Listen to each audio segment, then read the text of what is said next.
ನಾನು ನಿಮ್ಮ ಗಂಗಾಧರ್ ಬೇಂದ್ರೆ. ನೀವು ನೋಡ್ತಾ ಇದ್ದೀರಾ ರಮಾಬಾಯಿ ಟ್ಯುಟೋರಿಯಲ್. ಇಂದು ನಾವು ಈ ಕ್ಲಾಸ್ನಲ್ಲಿ ನೇರವಾಗಿ ಪಾಠದ ಕಡೆಗೆ ಹೋಗೋಣ. ನಮ್ಮ ದೈನಂದಿನ ಜೀವನದ pH ಮೌಲ್ಯದ ಮಹತ್ವದ ಬಗ್ಗೆ ಇಲ್ಲಿ ತಿಳಿಬೇಕಾಗುತ್ತೆ ಮಕ್ಕಳೇ. ಇವತ್ತಿನ ಈ ಕ್ಲಾಸ್ನಲ್ಲಿ ಯಾವುದೋ ದೈನಂದಿನ ಜೀವನದ pH ಮೌಲ್ಯದ ಬಗ್ಗೆ ನೋಡಿ ಮಕ್ಕಳೇ. ಇಲ್ಲಿ ದಿನನಿತ್ಯದ ಜೀವನದಲ್ಲಿನ pH ಮೌಲ್ಯಗಳನ್ನು ನಾನು ಆಲ್ರೆಡಿ ಏನಪ್ಪ ಅಂದ್ರೆ ಬೋರ್ಡ್ ಮೇಲೆ ಬರೆದಿದ್ದೀನಿ. ಅದನ್ನು ಒಂದೊಂದಾಗಿ ಏನಪ್ಪ ಅಂತಂದ್ರೆ ನಾನು ಅದನ್ನು ವಿವರಣೆಯನ್ನು ಕೊಡ್ತೀನಿ. ದಿನನಿತ್ಯದಲ್ಲಿನ pH ಮೌಲ್ಯ, ನಮ್ಮ ಜೀವನದಲ್ಲಿ ಆಗುವಂಥ ದಿನನಿತ್ಯದ pH ಮೌಲ್ಯಗಳ ಬಗ್ಗೆ ಕೆಲವೊಂದು ಗೊತ್ತಿರುವಂಥ ಅಂಶಗಳನ್ನು ನಾನು ಬರೆದಿದ್ದೀನಿ. ಮೊದಲನೇ ಪಾಯಿಂಟ್ ಏನು ಹೇಳ್ತಾ ಇದೆ ಅಂತನ್ನುವಂಥದ್ದು, ಇಲ್ಲಿ ಏನಪ್ಪ ಅಂತಂತಂದ್ರೆ pH ಪ್ರಮಾಣವು 5.6ಕ್ಕಿಂತ ಕಡಿಮೆಯಾದಾಗ, pH ಪ್ರಮಾಣವು ಎಷ್ಟು 5.6ಕ್ಕಿಂತ ಕಡಿಮೆ ಆದಾಗ ಹಲ್ಲಿನ ಸವೆತ ಉಂಟಾಗುತ್ತದೆ. ಏನಾಗುತ್ತೆ ಮಕ್ಕಳೇ, pH ಪ್ರಮಾಣ 5.6ಕ್ಕಿಂತ ಕಡಿಮೆ ಆದರೆ ಏನಾಗ್ತಾ ಇದೆ, ಹಲ್ಲಿನ ಸವೆತ ಉಂಟಾಗ್ತಾ ಇದೆ. ಅದೇ ರೀತಿಯಾಗಿ ನಾವು ಏನು ಮಾಡ್ತೀವಿ, ಹಲ್ಲಿನ ಸವೆತವನ್ನು ಉಂಟಾಗಬಾರ್ದಂತಂದು ಏನು ಮಾಡ್ತೀವಿ, ನಾವು ಟೂತ್ ಪೇಸ್ಟ್ಗಳನ್ನು ಪ್ರತ್ಯಾಮ್ಲೀಯವಾಗಿ ಏನು ಮಾಡುತ್ತೇವೆ ಅಂತಂದರೆ ಬಳಸ್ತೇವೆ ಅಂತನ್ನುವಂಥದ್ದು ನೋಡಿ. ಮೊದಲನೇ ಪಾಯಿಂಟ್ ಏನು ಹೇಳ್ತಾ ಇದೆ, pH ಪ್ರಮಾಣವು 5.6ಕ್ಕಿಂತ ಕಡಿಮೆಯಾದಾಗ ಹಲ್ಲಿನ ಸವೆತ ಉಂಟಾಗುತ್ತದೆ. ಆದ ಕಾರಣ ನಮ್ಮ ಟೂತ್ ಪೇಸ್ಟ್ ಪ್ರತ್ಯಾಮ್ಲೀಯವಾಗಿರುತ್ತದೆ. ಅದೇ ರೀತಿಯಾಗಿ ಎರಡನೇ ಪಾಯಿಂಟ್ ಕಡೆಗೆ ಹೋಗೋಣ. ಎರಡನೇ ಪಾಯಿಂಟ್ ಏನು ಹೇಳ್ತಾ ಇದೆಯಪ್ಪ ಅಂತಂದರೆ, ಜೀರ್ಣಕ್ರಿಯೆಯಲ್ಲಿ pHನ ಪ್ರಮಾಣ, ಜೀರ್ಣಕ್ರಿಯೆಯಲ್ಲಿ ಅಂದರೆ ನಮ್ಮ ಆಹಾರವನ್ನು ಸೇವಿಸುವಂತಹ ಒಂದು ಪ್ರಕ್ರಿಯೆ ಏನಾಗಿದೆ ಅದನ್ನು ಜೀರ್ಣಕ್ರಿಯೆ ಅಂತಂದು ಕರೀತಾರೆ. ಅದ್ರ ಬಗ್ಗೆ ನಿಮಗೆ ಆಲ್ರೆಡಿ ಏನಪ್ಪ ಅಂದ್ರೆ ಮಾಹಿತಿ ಇದೆ ಅಂತ ಅರ್ಥ ಮಾಡ್ಕೊಡ್ತೀನಿ. ಜೀರ್ಣಕ್ರಿಯೆಯಲ್ಲಿ pHನ ಪ್ರಮಾಣ, ಬಹುಮುಖ್ಯವಾಗಿ pHನ ಪ್ರಮಾಣ ಅತಿ ಕಡಿಮೆಯಾದರೆ ಆಮ್ಲೀಯತೆ ಅಥವಾ ಅಸಿಡಿಟಿಯನ್ನು ಉಂಟು ಮಾಡುತ್ತದೆ. ಅಂತಂದರೆ ಏನಪ್ಪ ಅಂತಂದ್ರೆ, ಜೀರ್ಣಕ್ರಿಯೆಯಲ್ಲಿ pHನ ಪ್ರಮಾಣ ಅತಿ ಕಡಿಮೆಯಾದರೆ, pHನ ಪ್ರಮಾಣ ಅತಿ ಕಡಿಮೆಯಾದರೆ ಏನಂತ ಕರೀತಾರಪ್ಪ ಅಂತಂದ್ರೆ, ಅಲ್ಲಿ ನಾವು ಆಮ್ಲೀಯತೆ ಆಗಿದೆ ಅಂತನ್ನುವಂಥದ್ದು ಕರೀತಾರೆ, ಅಥವಾ ಏನಪ್ಪ ಅಂದ್ರೆ ನಮಗೆ ಎಸಿಡಿಟಿ ಆಗಿದೆ ಅಂತನ್ನುವಂಥದ್ದನ್ನು ಇಲ್ಲಿ ಕರೀತಾರೆ, ಅಥವಾ ಏನಪ್ಪ ಅಂದ್ರೆ ನಮ್ಮ ದೇಹದಲ್ಲಿ ಅಸಿಡಿಟಿ ಉಂಟಾಗಿದೆ ಅಂತನ್ನುವಂಥದ್ದನ್ನು ನಾವು ನೋಡಬೇಕಾಗುತ್ತೆ ಅಥವಾ ನಾವು ಗಮನಿಸಬೇಕಾಗಿರುತ್ತದೆ. ಅದೇ ರೀತಿಯಾಗಿ ಮಳೆಯ pH ಪ್ರಮಾಣವು 5.6ಕ್ಕಿಂತ ಕಡಿಮೆ ಇದ್ದರೆ, 5.6ಕ್ಕಿಂತ ಕಡಿಮೆ ಇದ್ದರೆ ಅದಕ್ಕೆ ಏನಂತ ಕರೀತಾರಪ್ಪ ಅಂತಂದ್ರೆ, ಅದನ್ನು ನಾವು ಆಮ್ಲ ಮಳೆ ಅಂತಂದು ಕರೀತಾರೆ. ನೋಡಿ ಮಕ್ಕಳೇ, ಆಮ್ಲ ಮಳೆ ಅಂತಂದ್ರೆ ಏನಪ್ಪ ಅಂತಂದ್ರೆ, ಆಮ್ಲ ಮಳೆಯ pH ಮೌಲ್ಯ ಎಷ್ಟಾಗಿರುತ್ತದೆಪ್ಪ ಅಂತಂದ್ರೆ ಅದು 5.6ಕ್ಕಿಂತ ಕಡಿಮೆ ಆಗಿರುತ್ತದೆ. ಆಮ್ಲ ಮಳೆಯ pH ಮೌಲ್ಯ ಎಷ್ಟಾಗಿರುತ್ತದೆ, 5.6ಕ್ಕಿಂತ ಕಡಿಮೆ ಆಗಿರುತ್ತದೆ. ಆಮ್ಲ ಮಳೆ ಅಂತಂದ್ರೆ ಏನಪ್ಪ ಅಂತಂದ್ರೆ, ಮಳೆಯ ನೀರಿನ ಜೊತೆಗೆ ಕಲ್ಮಶವಾದಂತಹ ಗಾಳಿ ಸೇರ್ಕೊಂಡ್ರೆ ಅದಕ್ಕೇನಪ್ಪ ಅಂತಂದ್ರೆ ಆಮ್ಲ ಮಳೆ ಅಂತಂದು ಕರಿತೇವೆ. ಅದೇ ರೀತಿಯಾಗಿ pH ಪ್ರಮಾಣದ ಮೂರನೇ ಪಾಯಿಂಟ್ ಆಯಿತು. ನಾಲ್ಕನೇ ಪಾಯಿಂಟ್ ಏನಪ್ಪ ಅಂತಂದ್ರೆ, pH ಪ್ರಮಾಣದ ಆಧಾರದ ಮೇಲೆ ಆಮ್ಲ, ಪ್ರತ್ಯಾಮ್ಲ, ತಟಸ್ಥ ಎಂದು ವಿಂಗಡಣೆಯನ್ನು ಮಾಡ್ತೇವೆ. ನೋಡಿ pH, ಈ pHನ ಒಂದು ಆಧಾರದ ಮೇಲೆ ನಾವು ಏನನ್ನ ಮಾಡ್ತೇವಪ್ಪ ಅಂತಂದ್ರೆ, ಆಮ್ಲ ಯಾವುದು, ಪ್ರತ್ಯಾಮ್ಲ ಯಾವುದು, ಮತ್ತೇನಪ್ಪ ಅಂತಂದ್ರೆ ತಟಸ್ಥ ಯಾವುದು ಅಂತನ್ನುವಂಥದ್ದು ನೋಡಿ ಮಕ್ಕಳೇ. ನಾ ಆಲ್ರೆಡಿ ಹೇಳಿದ್ದೆ, ಆಮ್ಲವು 0ರಿಂದ 6ರ ತನಕ pH ಮೌಲ್ಯವನ್ನು ಹೊಂದಿರುತ್ತದೆ. ಪ್ರತ್ಯಾಮ್ಲವು 8ರಿಂದ 14, ನಿಮ್ಮ ಪುಸ್ತಕದಲ್ಲಿ ಅಥವಾ ಅಲ್ಲಿ ಇಲ್ಲಿ ನೋಡಿರ್ಬೋದು 7ಕ್ಕಿಂತ ಅಧಿಕ ಅಂತಂದು ಬರೆದಿದ್ರೆ ಅದನ್ನೂ ಸಹ ಸರಿಯಾದ ಉತ್ತರವಾಗಿರುತ್ತದೆ. ಅದೇ ರೀತಿಯಾಗಿ ತಟಸ್ಥ ಅಂತಂದ್ರೆ 6 ಮತ್ತು 8ರ ನಡುವೆ ಏನಪ್ಪ ಅಂದ್ರೆ 7 ಅನ್ನುವಂಥದ್ದು ಇದೆ, ಅದು ತಟಸ್ಥವಾಗಿರುತ್ತದೆ. ಈ ರೀತಿಯಾದಂತಹ pH ನ ಪ್ರಮಾಣದ ಆಧಾರದ ಮೇಲೆ ಆಮ್ಲಗಳ್ಯಾವುವು, ಪ್ರತ್ಯಾಮ್ಲಗಳ್ಯಾವುವು ಮತ್ತು ತಟಸ್ಥ ಯಾವುದು ಅಂತನ್ನುವಂಥದ್ದನ್ನ ನಾವು ಗಮನವನ್ನು ಹರಿಸಬೇಕಾಗುತ್ತೆ.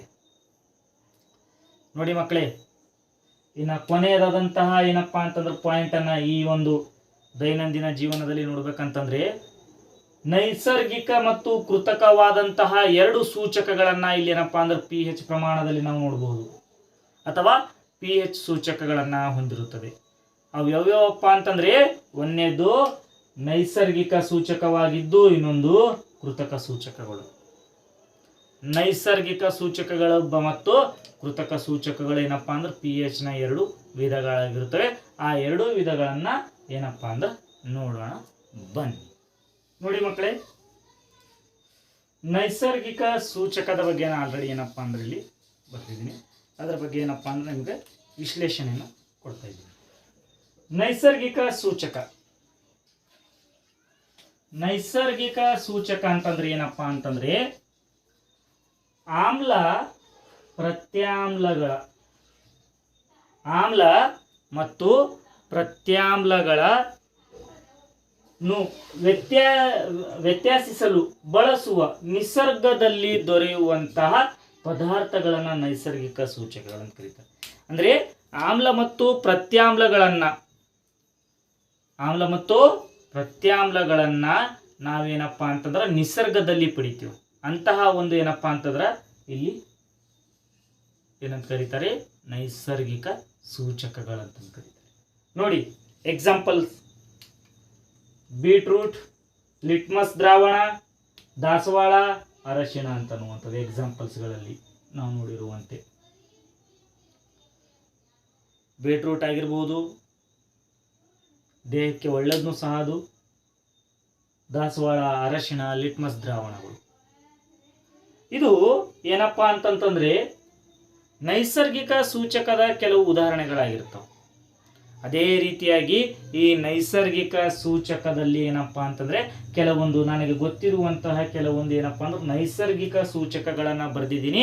ಆ ನೈಸರ್ಗಿಕ ಸೂಚಕಗಳಿಗೆ ಅಥವಾ ಆ ನೈಸರ್ಗಿಕ ಸೂಚಕದಲ್ಲಿರುವಂತಹ ಕೆಲವೊಂದು ಆಮ್ಲಗಳನ್ನು ಸಹ ಬರೆದಿದ್ದೀನಿ.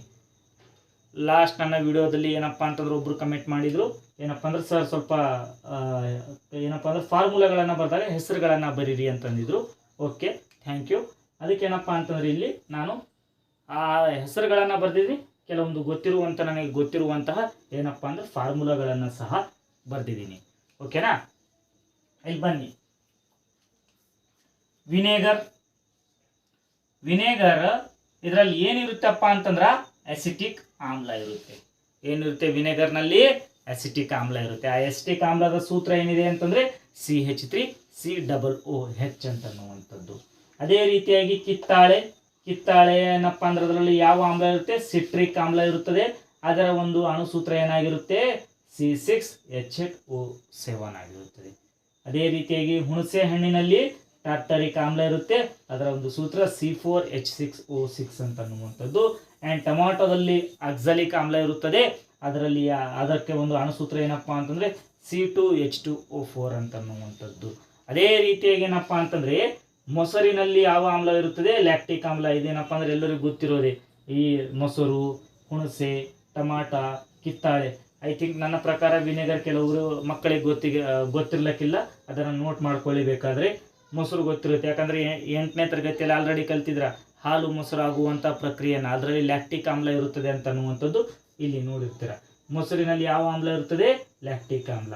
ನಿಂಬೆಯಲ್ಲಿ ಸಿಟ್ರಿಕ್ ಆಮ್ಲ. ಅಂದ್ರೆ ಕಿತ್ತಾಳೆ ಮತ್ತು ನಿಂಬೆ ಎರಡೂ ಏನಪ್ಪಾ ಅಂದ್ರೆ ಸೇಮ್ ಟೇಸ್ಟ್ ಅನ್ನ ಹೊಂದಿರುತ್ತೆ. ಸ್ವಲ್ಪ ಕಿತ್ತಾಳೆ ಸ್ವೀಟ್ ಆಗಿರುತ್ತೆ, ಸ್ವಲ್ಪ ಲಿಂಬೆ ಸ್ವಲ್ಪ ಹುಳಿಯಾಗಿರುತ್ತೆ ಅಷ್ಟೇ. ಓಕೆನಾ?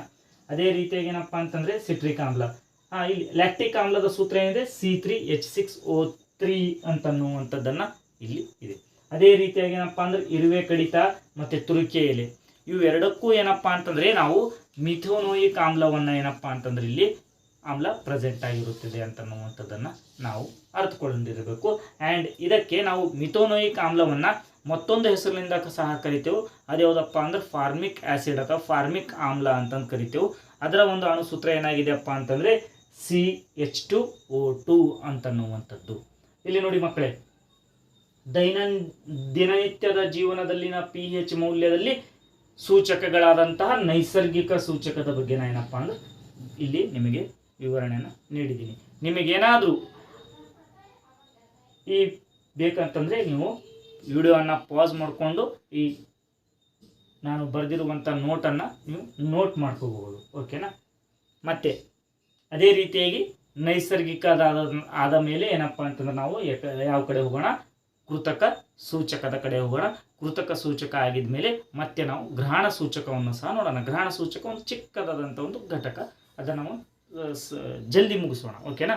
ಅದೇ ರೀತಿಯಾಗಿ ಇದು ನೈಸರ್ಗಿಕ ಸೂಚಕ. ಈಗ ತದನಂತರ ನಾವು ಗ್ರಹಣ ಸೂಚಕದ ಕಡೆಗೆ ಹೋಗೋಣ, ಅಥವಾ ಯಾವುದಪ್ಪ ಅಂತಂದ್ರೆ ಇನ್ನೊಂದು ಕೃತಕ ಸೂಚಕಗಳ ಕಡೆ. ನೋಡಿ ಮಕ್ಕಳೇ, ಇಲ್ಲಿವರೆಗೆ ಏನಪ್ಪ ಅಂತಂದ್ರೆ ನೈಸರ್ಗಿಕ ಸೂಚಕಗಳ ಬಗ್ಗೆ ಏನಪ್ಪ ಅಂದ್ರೆ ಓದಿದ್ರಿ, ಕಲ್ತ್ರಿ. ಅದೇ ರೀತಿಯಾಗಿ ಇವಾಗ ಏನಪ್ಪ ಅಂದ್ರೆ ಕೃತಕ ಸೂಚಕಗಳ ಬಗ್ಗೆ ಹೋಗೋಣ. ಕೃತಕ ಸೂಚಕಗಳು ಅಂದ್ರೆ ಏನಪ್ಪ ಅಂತಂದ್ರೆ ಆಮ್ಲ ಮತ್ತು ಪ್ರತ್ಯಾಮ್ಲಗಳನ್ನು ಪತ್ತೆ ಹಚ್ಚಲು ಬಳಸುವ ಮಾನವ ನಿರ್ಮಿತ ಪದಾರ್ಥಗಳಿಗೆ. ಕೃತಕ ಸೂಚಕಗಳಲ್ಲಿ ಏನಾಗಿರುತ್ತೆ? ಆಮ್ಲ ಮತ್ತು ಪ್ರತ್ಯಾಮ್ಲಗಳನ್ನ ಪತ್ತೆ ಹಚ್ಚಲು ಮಾನವ ನಿರ್ಮಿತವಾದಂತಹ ಏನಪ್ಪಾ ಅಂದ್ರೆ ಪದಾರ್ಥಗಳಿಗೆ ಏನಂತ ಕರೀತಾರಪ್ಪ ಅಂತಂದ್ರೆ ಕೃತಕ ಸೂಚಕಗಳಂತ ಕರೀತಾರೆ. ಅದೇ ರೀತಿಯಾಗಿ ನೈಸರ್ಗಿಕವಾಗಿ ದೊರಕಿದರೆ ಅದನ್ನ ಏನಂತ ಕರೀತಾರಪ್ಪ ಅಂತಂದ್ರೆ ನೈಸರ್ಗಿಕ ಸೂಚಕಗಳಂತ ಕರೀತಾರೆ. ಮಕ್ಕಳೇ ನೆನಪಿಟ್ಕೋಬೇಕು. ಅದೇ ರೀತಿಯಾಗಿ ಕೃತಕ ಸೂಚಕಗಳಿಗೆ ಉದಾಹರಣೆ ಏನಪ್ಪಾ ಅಂತಂದ್ರೆ ನಾನು ಕೇವಲ ಎರಡನ್ನೇ ಕೊಟ್ಟಿದ್ದೀನಿ, ನೀವು ಬೇಕಾದ್ರೆ ಎಷ್ಟು ಬೇಕಾದ್ರೂ ಹುಡ್ಕೋಬಹುದು. ಫಿನಾಫ್ಥಲಿನ್, ಮಿಥೋನೋಯಿಕ್ ಆರೆಂಜ್ ಅಂತನ್ನುವಂಥದ್ದು. ಫಿನಾಫ್ಥಲಿನ್ ಮತ್ತು ಮಿಥೋನೋಯಿಕ್ ಆರೆಂಜ್. ಫಿನಾಫ್ಥಲಿನ್ ಇದು ಏನಪ್ಪಾ ಅಂತಂದ್ರ ಆಮ್ಲಗಳಲ್ಲಿ ಇದ್ದಾಗ ಇದು ಏನಪ್ಪಾ ಅಂದ್ರೆ ಬಣ್ಣರಹಿತವಾಗಿರುತ್ತದೆ. ಆಮ್ಲದ ಒಂದು ಸೂಚಕದಲ್ಲಿದ್ದಾಗ ಇದು ಏನಪ್ಪಾ ಅಂದ್ರೆ ಬಣ್ಣರಹಿತವಾಗಿರುತ್ತದೆ. ಇದು ಬಣ್ಣರಹಿತವಾಗಿದ್ದಾಗ ಏನಾದರೂ ಪ್ರತ್ಯಾಮ್ಲದಲ್ಲಿ ಚೇಂಜ್ ಆಗಿದಾಗ, ಪ್ರತ್ಯಾಮ್ಲಕ್ಕೆ ಚೇಂಜ್ ಆಗಿದಾಗ ಫಿನಾಫ್ಥಲಿನ್ ಯಾವ ಬಣ್ಣದಲ್ಲಿ ಕಾಣಿಸುತ್ತಪ್ಪ ಅಂತಂದ್ರೆ ಅದು ಪಿಂಕ್, ಅಥವಾ ಏನಪ್ಪಾ ಅಂತಂದ್ರೆ ನೀವು ಗುಲಾಬಿ ಬಣ್ಣ ಅಂತಂತಿರಲ್ಲ, ಆ ಗುಲಾಬಿ ಬಣ್ಣಕ್ಕೆ ತಿರುಗುತ್ತದೆ. ಅದೇ ರೀತಿಯಾಗಿ ಏನಪ್ಪಾ ಅಂತಂದ್ರೆ ಮಿಥೋನೋಯಿಕ್ ಆಮ್ಲ, ಇದು ಆಮ್ಲಗಳಲ್ಲಿ ಏನಪ್ಪಾ ಅಂತಂದ್ರ ಕೆಂಪು ಬಣ್ಣದಲ್ಲಿದ್ದರೆ, ಅದೇ ರೀತಿಯಾಗಿ ಏನಪ್ಪಾ ಅಂತಂದ್ರ ಪ್ರತ್ಯಾಮ್ಲದಲ್ಲಿ ಅದು ಅರಶಿಣ ಬಣ್ಣದಲ್ಲಿ ಕಂಡು ಬರುತ್ತದೆ. ನೋಡಿ ಮಕ್ಕಳೇ, ಇಷ್ಟು ಈಸಿಯಾಗಿದೆ ನೋಡಿ. ನೈಸರ್ಗಿಕ ಸೂಚಕಗಳನ್ನ ನಾವೇನಪ್ಪಾ ಅಂದ್ರೆ ಆಮ್ಲ ಮತ್ತು ಪ್ರತ್ಯಾಮ್ಲಗಳಲ್ಲಿ ಗಮನಿಸಿದಾಗ ನಿಸರ್ಗದಲ್ಲಿ ಸಿಗುವಂಥದ್ದನ್ನ ಏನಂತ ಕರಿತೀವಪ್ಪ ಅಂದ್ರೆ ನೈಸರ್ಗಿಕ ಸೂಚಕಗಳಂತ ಕರೆದ್ರೆ, ಮಾನವ ನಿರ್ಮಿತ ಪದಾರ್ಥಗಳನ್ನ ಏನಂತ ಕರಿತೀವಿ? ಕೃತಕ ಸೂಚಕಗಳಂತ ಕರಿತೇವೆ. ನೈಸರ್ಗಿಕ ಸೂಚಕಗಳಲ್ಲಿ ಉದಾಹರಣೆಗಳನ್ನ ನೋಡಿದಾದ್ರೆ ಬೀಟ್ರೂಟ್, ಅರಶಿಣ, ದಾಸವಾಳ ಅನ್ನ ನೋಡಿದ್ರಿ. ಅದೇ ರೀತಿಯಾಗಿ ಏನಪ್ಪಾ ಅಂತಂದ್ರೆ ಕೃತಕದಲ್ಲಿ ಯಾವ್ಯಾವಪ್ಪ ಅಂತಂದ್ರೆ ಫಿನಾಫ್ಥಲಿನ್ ಮತ್ತು ಮಿಥೈಲ್ ಆರೆಂಜ್ ಅನ್ನುವಂಥದ್ದನ್ನು ಗಮನಿಸ್ತೀವಿ.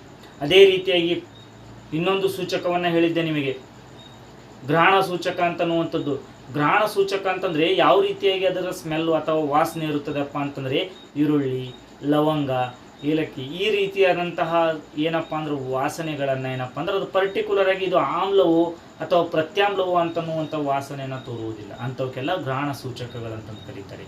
ಇನ್ನು ಸಾರ್ವತ್ರಿಕ ಸೂಚಕ ಅಂತಂದು ಇನ್ನೊಂದು ಬರುತ್ತದೆ. ಸಾರ್ವತ್ರಿಕ ಸೂಚಕ ಅಂತಂದ್ರೆ ಏನಪ್ಪ ಅಂತಂದರೆ ಆ ಸೂಚಕಗಳಲ್ಲಿ ಆಮ್ಲ ಯಾವುದು, ಪ್ರತ್ಯಾಮ್ಲ ಯಾವುದು ಮತ್ತು ತಟಸ್ಥ ಯಾವುದು ಅಂತಂದು ಆ ಸೂಚಕವನ್ನು ಹೇಳುತ್ತದೆ. ಮಿಶ್ರಣವಾಗಿರುವಂತಹ ಒಂದು ಪದಾರ್ಥಗಳಲ್ಲಿ ಈ ಸೂಚಕಗಳ ಬಗ್ಗೆ ನಿಮಗೇನಪ್ಪ ಅಂತಂದ್ರೆ 10ನೇ ತರಗತಿಯ ಬೋರ್ಡ್ ಎಕ್ಸಾಮ್ನಲ್ಲಿ ಕೇಳುವಂತಹ ಸಾಧ್ಯತೆಗಳು ತುಂಬ ಇವೆ. ಅದರಲ್ಲೂ ಪ್ರಮುಖವಾಗಿ ನೈಸರ್ಗಿಕ ಸೂಚಕಗಳು ಮತ್ತು ಕೃತಕ ಸೂಚಕಗಳ ಬಗ್ಗೆ ಏನಪ್ಪ ಅಂದ್ರೆ ಪ್ರಮುಖವಾಗಿ ಕೇಳುತ್ತಾನೆ. ಅದ್ರ ಬಗ್ಗೆ ಏನಪ್ಪ ಅಂದ್ರೆ ಮಕ್ಕಳೇ ಗಮನವನ್ನು ಹರಿಸಬೇಕು. ನಾ ಏನಪ್ಪ ಅಂತಂದ್ರೆ ಇಲ್ಲಿ ಆಲ್ರೆಡಿ ಬೋರ್ಡ್ ಮೇಲೆ ಬರಿತಾ ಇದ್ದೀನಿ. ಅದನ್ನು ನೀವು ಪಾಸ್ ಮಾಡ್ಕೊಂಡು ಏನಪ್ಪ ಅಂದರೆ ವಿಡಿಯೋನ ಪಾಸ್ ಮಾಡಿಕೊಂಡು ಅದನ್ನು ನೋಟ್ ಮಾಡ್ಕೊಳ್ಳಿ. ಮುಂದೆ ನಿಮಗೇನಪ್ಪ ಅಂದರೆ ಎಕ್ಸಾಮ್ ಸಂದರ್ಭದಲ್ಲಿ ನಿಮಗೆ ಉಪಯೋಗ ಆಗುತ್ತದೆ. ನೋಡಿ ಮಕ್ಕಳೇ, ಈ ಸೂಚಕಗಳ ನಂತರ ಏನಪ್ಪ ಅಂತಂದ್ರೆ ಇಂಪಾರ್ಟೆಂಟ್ ಟಾಪಿಕ್ ಆಗಿರುವಂಥ ಈ ಆಮ್ಲ ಮತ್ತು ಪ್ರತ್ಯಾಮ್ಲ ಮತ್ತು ಲವಣಗಳು ಅಂತನ್ನುವಂಥ ಚಾಪ್ಟರ್ನಲ್ಲಿ ಲವಣಗಳ ಬಗ್ಗೆ ಏನಪ್ಪಾ ಅಂದ್ರೆ ನೋಡೋಣ. ಈ ಲವಣಗಳು pH ಮೌಲ್ಯ ಅವತ್ತು ಏನಪ್ಪಾ ಅಂತಂದ್ರೆ 7ಕ್ಕೆ ತಟಸ್ಥವಾಗಿರುತ್ತೆ.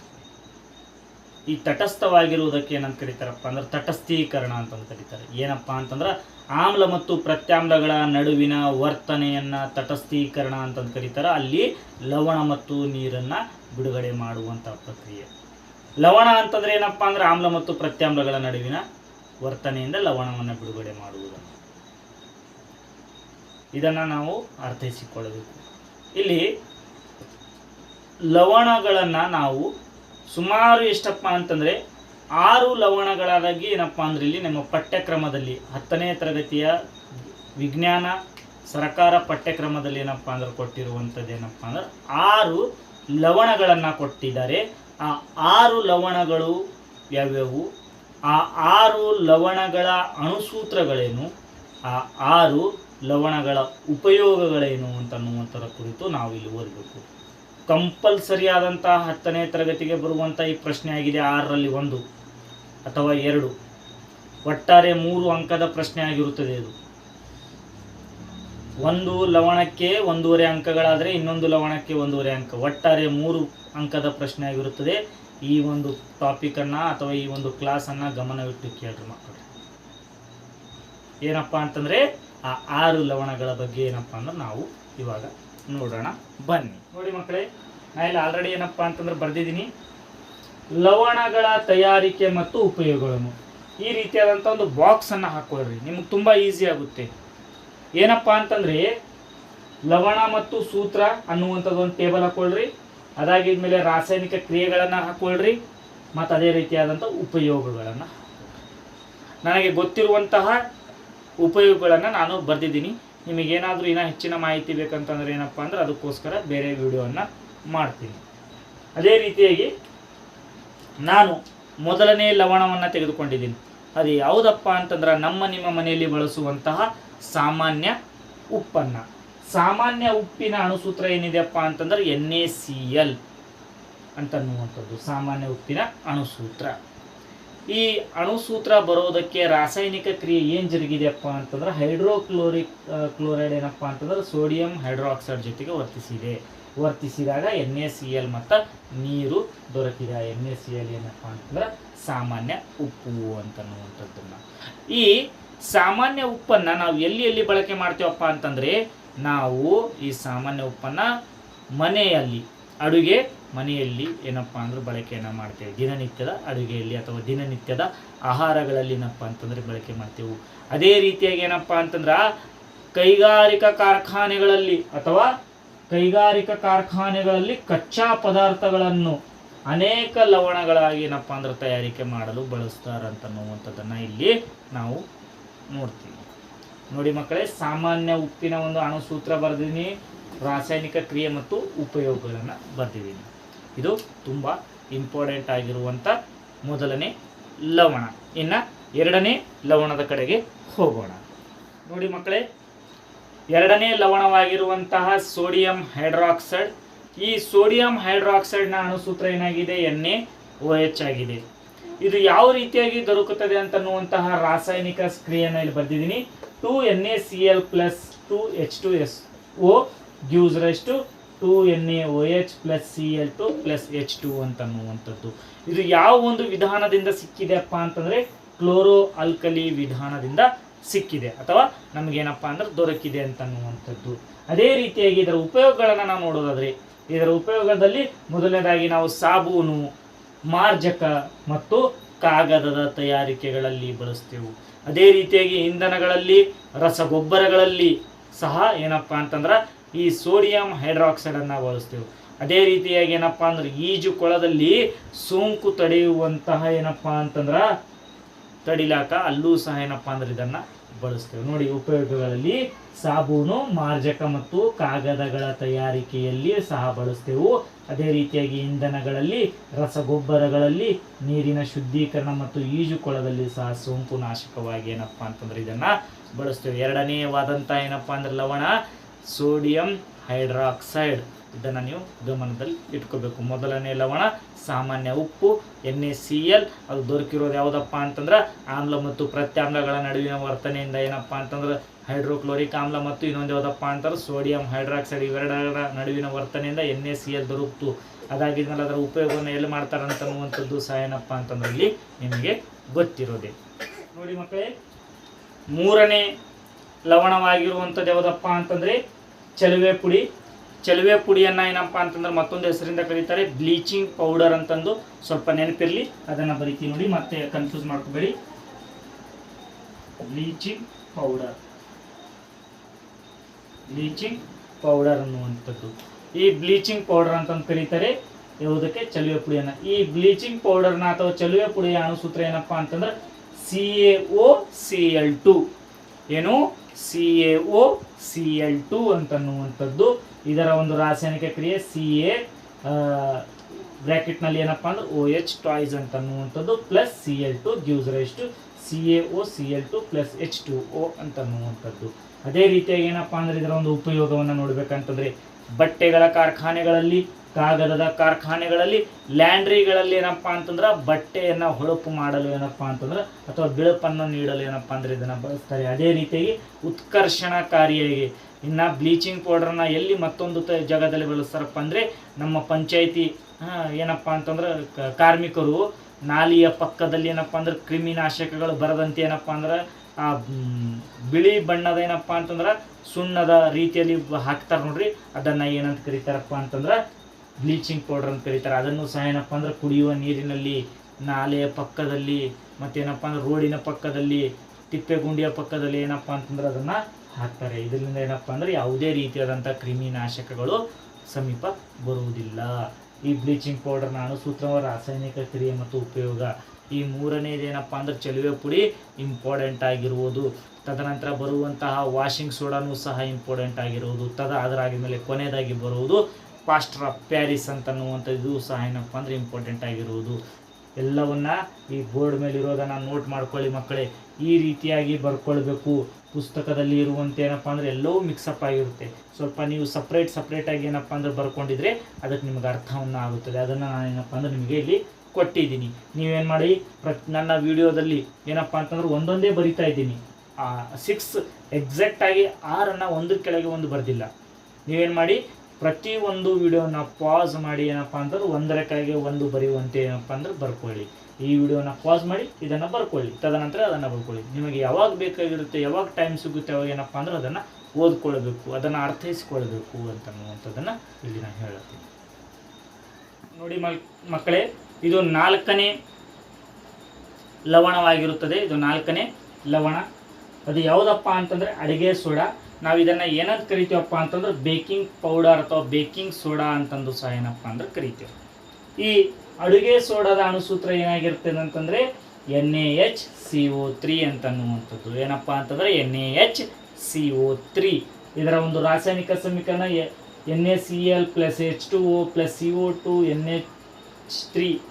ಇದರ ಒಂದು ರಿಯಾಕ್ಷನಿಂದ, ಇದರ ಒಂದು ಕ್ರಿಯೆಯಿಂದ ನಮಗೇನು ದೊರಕ್ತಾ ಇದೆ? NaHCO3 ಅಂತನ್ನುವಂಥದ್ದು ದೊರಕ್ತಾ ಇದೆ. ಅದರ ಜೊತೆಗೆ NH4Cl ಸಹ ಏನಪ್ಪ ಅಂದ್ರೆ ಬಿಡುಗಡೆಯನ್ನು ಮಾಡ್ತಾ ಇದೆ ಅಂತನ್ನುವಂಥದ್ದು ಇಲ್ಲಿ ಏನಪ್ಪ ಅಂದ್ರೆ ರಾಸಾಯನಿಕ ಕ್ರಿಯೆಯ ಒಂದು ಆಧಾರದ ಮೇಲೆ ನಮಗೆ ಗೊತ್ತಾಗುತ್ತೆ. ಅದೇ ರೀತಿಯಾಗಿ ಏನಪ್ಪ ಅಂತಂದರೆ ಇದರ ಉಪಯೋಗಗಳನ್ನು ನೋಡೋದಾದರೆ, ಈ ಉಪಯೋಗದಲ್ಲಿ ನಾವು ಬೇಕಿಂಗ್ ಸೋಡಾದಲ್ಲಿ ಸೋಡಿಯಂ ಹೈಡ್ರೋಜನ್ ಕಾರ್ಬೋನೇಟ್ ಮತ್ತು ಟಾರ್ಟರಿಕ್ ಆಮ್ಲಗಳ ಮಿಶ್ರಣವನ್ನು ಇರುತ್ತದೆ ಅಂತನ್ನುವಂಥದ್ದು. ನೋಡಿ, Na ಸೋಡಿಯಂ ಇದೆ, H ಹೈಡ್ರೋಜನ್ ಇದೆ, CO3 ಕಾರ್ಬನೇಟ್, ಅದರ ಜೊತೆಗೆ ಏನಿದೆ? ಟಾರ್ಟರಿಕ್ ಆಮ್ಲವೂ ಸಹ ಏನಪ್ಪ ಅಂತಂದ್ರೆ ಇದರಲ್ಲಿ ಅಡಗಿ ಕುಳಿತಿದೆ ಅಂತನ್ನುವಂಥದ್ದನ್ನು ನಾವು ಏನಪ್ಪ ಅಂದ್ರೆ ಇಲ್ಲಿ ಗಮನಿಸಬೇಕಾಗುತ್ತದೆ ಮಕ್ಕಳೇ. ಅದೇ ರೀತಿಯಾಗಿ ಏನಪ್ಪ ಅಂದ್ರೆ ಇದನ್ನು ಬೆಂಕಿ ಆರಿಸುವ ಸೋಡಾ ಎಂದು ಸಹ ಏನಪ್ಪ ಅಂದ್ರೆ ಕರೀತಾರೆ. ಮತ್ತು ಆ್ಯಸಿಡ್ ಉಪಕರಣಗಳಲ್ಲೂ ಸಹ ಏನಪ್ಪ ಅಂದ್ರೆ ಇದನ್ನು ಬಳಸ್ತಾರೆ.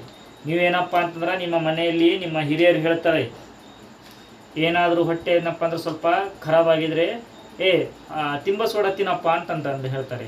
ಅದೇ ರೀತಿಯಾಗಿ ಏನಪ್ಪ ಅಂತಂದ್ರೆ ನಿಮ್ಮ ಹೋಟೆಲ್ಗಳಲ್ಲಿ ಸಿಗುವಂತಹ ಮಿರ್ಚಿ ಭಜ, ಪಕೋಡ, ಇವೆಲ್ಲ ಏನಪ್ಪ ಅಂತಂದ್ರೆ ಅದರೊಳಗಡೆ ಯಾಕೆ ಉಬ್ಬಲಕ್ಕೆ ಕಾರಣವಾಗಿರ್ತದಪ್ಪ ಅಂತಂದ್ರೆ ಅದರೊಳಗೆ ಬಳಸುವಂತಹ ಏನಪ್ಪ ಅಂತಂದರೆ ಬೇಕಿಂಗ್ ಸೋಡಾ ಅಥವಾ ಏನಪ್ಪ ಅಂತಂದರೆ ಅಡುಗೆ ಸೋಡಾದಿಂದ ಏನಾಗುತ್ತೆ, ಅದು ಉಬ್ಬುತ್ತೆ.